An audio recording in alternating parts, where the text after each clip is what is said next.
Assalamualaikum warahmatullahi wabarakatuh. Berikut kami sajikan video hasil penelitian fundamental reguler hibah pendanaan Kemdikbudristek Dikti tahun anggaran 2024. Adapun latar belakang penelitian ini yaitu terdapat dua faktor utama yang menyebabkan terjadinya perbedaan produktivitas. Pertama, kendala biologi seperti perbedaan varietas, serangan organisme pengganggu tanaman, kesuburan tanah, dan lain-lain. Kedua, kendala sosial ekonomi seperti perbedaan besarnya biaya produksi, tingkat pendidikan, dan pengetahuan petani, dan sebagainya. Lebih dari setengah dari total usaha perkebunan kopi di tiap provinsi menunjukkan tingkat produktivitas yang rendah. Variabel pendidikan terbukti berpengaruh secara signifikan dalam meningkatkan baik produktivitas maupun efisiensi teknis pada usaha perkebunan kopi.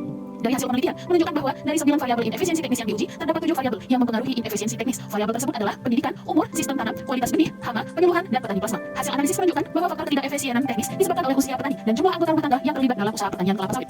Sebagai contoh salah satu jenis komoditi sektor perkebunan yaitu kelapa sawit. Data di atas menunjukkan hasil produksi kelapa sawit di Pulau Sumatera dari tahun 2019 sampai dengan 2021 hanya satu provinsi yang mengalami penurunan hasil produksi tiap tahunnya, yaitu Provinsi Kepulauan Riau. Hasil produksi terbesar dihasilkan oleh Provinsi Riau pada tahun 2021 sebanyak 10.270.149 ton. Tetapi permasalahannya ada di gangguan usaha perkebunan yang berkepanjangan dapat menghambat hasil produksi di Pulau Sumatera di tahun yang akan datang. Bahkan permasalahan yang muncul dapat menyurutkan niat investor untuk menanam modalnya pada usaha perkebunan karena tidak ada kepastian hukum atas suatu lahan. Adapun tujuan dari penelitian ini yaitu tujuan utama adalah untuk memahami dan menganalisis tingkat produktivitas dan efisiensi sektor perkebunan di 10 provinsi yang ada di Pulau Sumatera.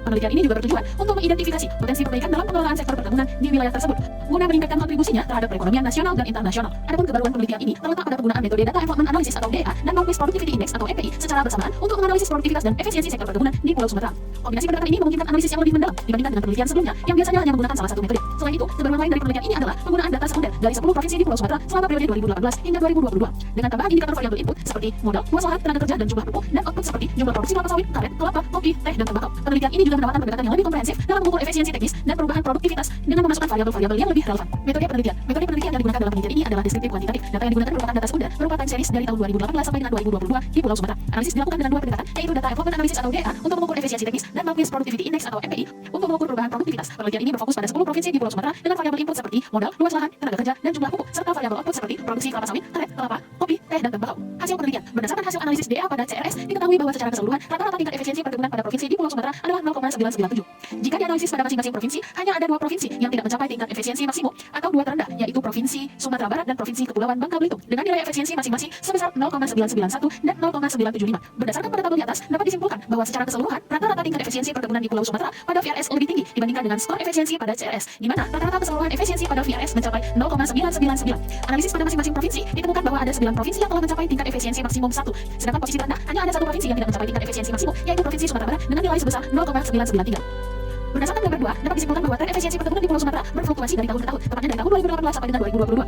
Khususnya pada CRS, tingkat efisiensi pada tahun 2019 mengalami penurunan menjadi 0,992, yang awalnya pada tahun 2018 mengalami tingkat efisiensi maksimum. Kemudian pada tahun 2021, baik itu CRS maupun VRS mengalami penurunan yang cukup signifikan, masing-masing sebesar 0,991 dan 0,996. Penurunan tingkat efisiensi sektor perkebunan dimulai dari 2021 berkaitan dengan terjadinya fenomena global COVID-19 yang mulai menyebar di seluruh dunia.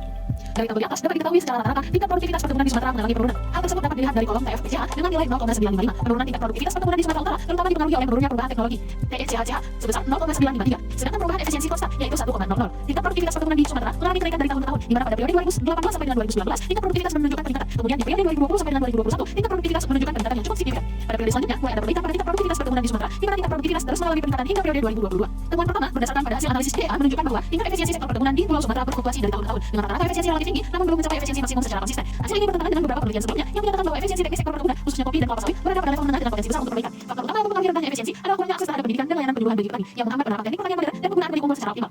Selain itu, kebijakan pengembangan perkebunan yang diterapkan seringkali tidak efektif, terutama dalam menciptakan pertumbuhan ekonomi dan pembangunan daerah yang seimbang. Sebagai solusinya, evaluasi mendalam terhadap kebijakan yang ada dan penerapan strategi manajemen yang berkelanjutan sangat diperlukan untuk mendorong efisiensi dan produktivitas sektor perkebunan di Pulau Sumatera. Temuan selanjutnya, berdasarkan hasil analisis MPI, menunjukkan bahwa rata-rata tingkat produktivitas sektor perkebunan di Pulau Sumatera mengalami penurunan, terutama akibat rendahnya adopsi atau perubahan teknologi. Namun, 2 provinsi, yaitu Bengkulu dan Jambi, mencatat peningkatan produktivitas berkat kemajuan teknologi yang diterapkan. Hal ini menegaskan bahwa teknologi memiliki peran krusial dalam meningkatkan produktivitas perkebunan. Penggunaan teknologi dapat meningkatkan efisiensi operasional, seperti dalam proses penanaman, pemanenan, dan pengolahan, yang pada akhirnya menghasilkan produktivitas lebih tinggi, pengurangan biaya tenaga kerja, dan peningkatan profitabilitas.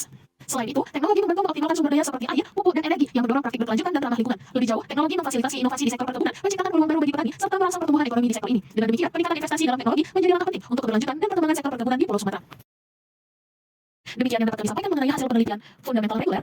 Saya akhiri, wabillahi taufiq wal hidayah. Wassalamualaikum warahmatullahi wabarakatuh.